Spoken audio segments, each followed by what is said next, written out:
Hi, my name is Stephanie. I'm a big fan of all things music, movies, and pop culture, and I'm also a massive collector of all things physical media. And today I wanted to talk about all of the CDs that I added to my collection in 2025. There's some in my hand, and there's a lot more over here. So I just counted the CDs around me that I bought last year, and I believe there are 27, but I also think I've probably forgotten a couple somewhere that I've bought. I usually keep lists, but I was a bit slack this year, but it's fine. 27 is still like a decent number. I'll try to make this as short and sweet as possible, and these are in no particular order. A lot of these I bought on their release date because I like to buy albums the day they come out. Some of them weren't even released this year. Some of them were just things I was into, and some things were just things that I got into, albums I wanted to listen to. I have to be honest, I haven't listened to all of these like from beginning to end. Part of my mission this year is to really lock in and listen to as many albums as possible from beginning to end, and I'm trying to actively make time and massive effort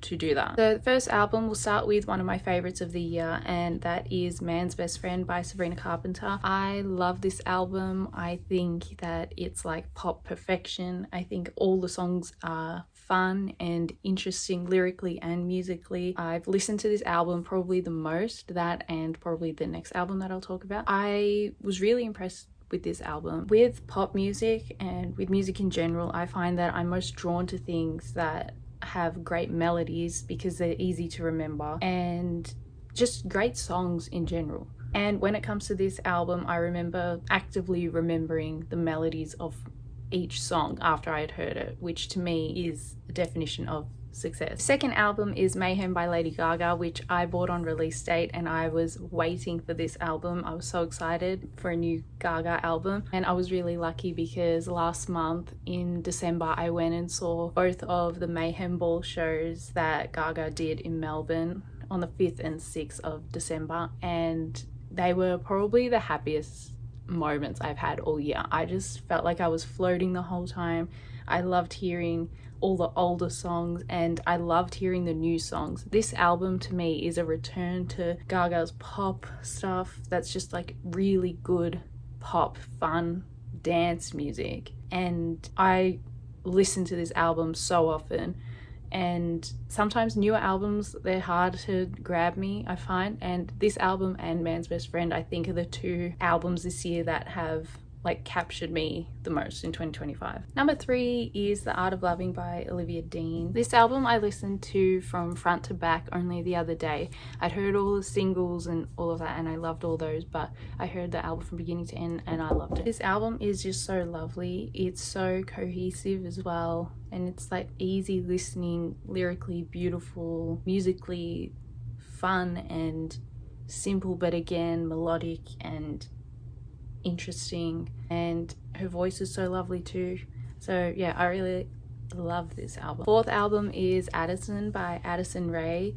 My friend got me into Addison Rae. I didn't really know much about her or anything, and then I heard a couple songs just like again through the internet, and then my friend showed me some songs and then some more like album tracks, and then I got the album and I listened to it the other day from beginning to end, and I really enjoyed it. It's a fun, chill pop album. Next is For Melancholy Brunettes and Sad Women by Japanese Breakfast. I listened to this album I think the day I bought it, which was on release day, and I haven't gone back to it, but I've been wanting to because I think this album needs a bit more attention because it is quite chill, and it's in the title, it's very melancholy and it's really like lovely, but it's like pretty heavy and all of that. But I'm a big fan of like Japanese Breakfast as an artist, and it's the first time I've been a fan and something's come out while I've been a fan. Next is Bewitched, the Goddess Edition by Leve. I think Leve is so cool. I haven't heard this album from beginning to end, if I'm honest. I've seen like the music videos and I've heard like a few of the songs, but I have to listen to it properly. Next is Abattoir Blues and The Lie of Orpheus by Nick Cave and the Bad Seeds. I'm a massive fan of Nick Cave and I'm seeing him at the end of the month. I've heard a few of these songs live, and I have a massive Nick Cave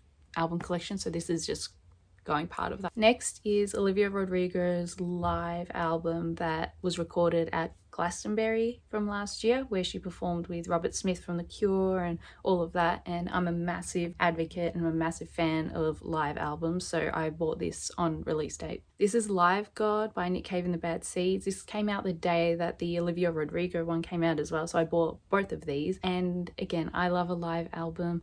I think they're the best things in the whole wide world. Next is the Wicked for Good soundtrack. I'm a massive Wicked fan, and yeah, this was needed because I love Wicked. Next is V by Doja Cat. I love the singles that have come off this album. I'm yet to listen to it from beginning to end, but I'm very keen to. Next is F1 the album, which I bought a few days after I saw the movie in the cinema because I loved it so much, and all of these original songs are really fun and cool and suit the movie. Next is The Life of a Showgirl by Taylor Swift. This is one of the alternate covers. I really like this album, and yeah, I think it's a good pop album. There's a lot of fun songs on it. Also, the hype around it for release day was really fun. Next is Ultimate Collection by Eurythmics. This is a compilation album.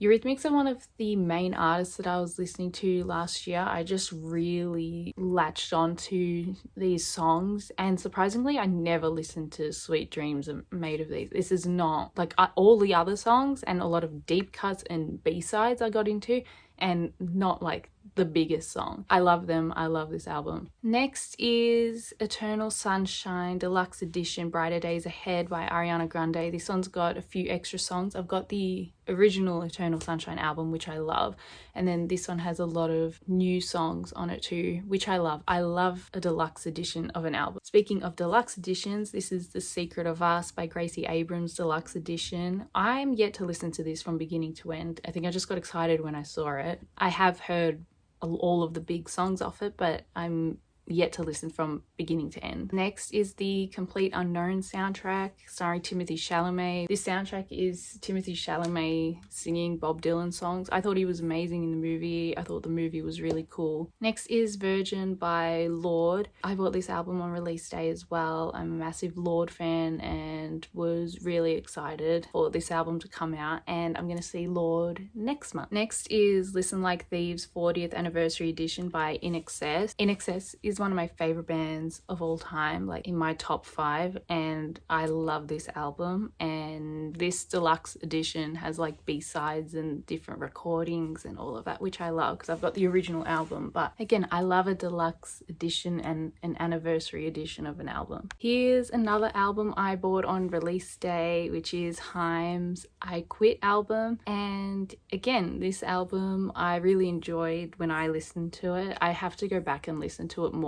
because I listened to it after I had bought it and then went and revisited different songs, but not from beginning to end, and I need to get back into the habit of listening to an album properly. Next is the Better Man soundtrack, which if you haven't seen Better Man, you should. It's a really great biopic. Sometimes the formula for a biopic can be a bit just straightforward, and I feel like this was such an interesting way to do it, and it really works. It seems like it's not gonna work, but I think that this movie is successful in pursuing that vision because I saw it multiple times in the cinema and I think it has a great energy about it as well. Next is Everyone's a Star by 5 Seconds of Summer. I love 5 Seconds of Summer. I see them live every time they come around, and I listen to and get their new album every time it comes out since they first released their first album in 2014. I'm yet to listen to this from beginning to end.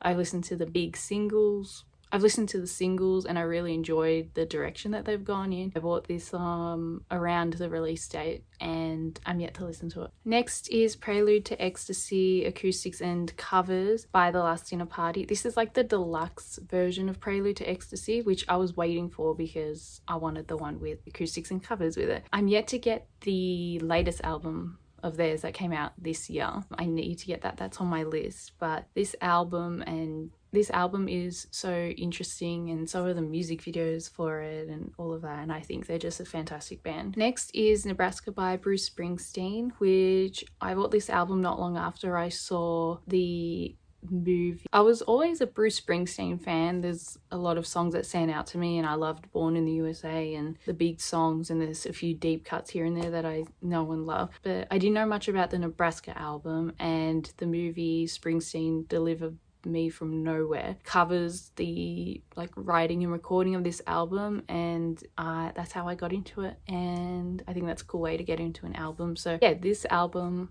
I really like. Next, because I bought Nebraska, I was like, why don't I have Born in the USA? And I've heard this album so many times, so I bought that. And Cover Me is my song. Next is another deluxe edition, and that is Short and Sweet by Sabrina Carpenter Deluxe Edition, which has some extra songs, different album cover, and that's really fun as well. And I think the final CD from this whole collection situation is Charm by Clairo, which I'm yet to listen to from beginning to end. My friend plays Clairo a lot and I hear her songs like that, but yeah, I need to listen to this from beginning to end. So I think that's all of the CDs I added to my collection last year.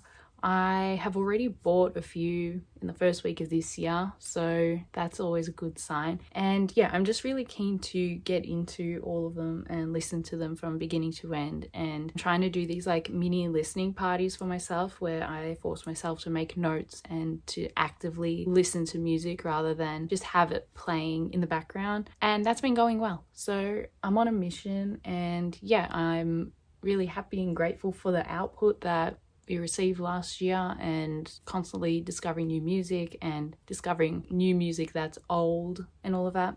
And yeah, so thanks for watching this video if you made it to the end, and I'll see you in the next one.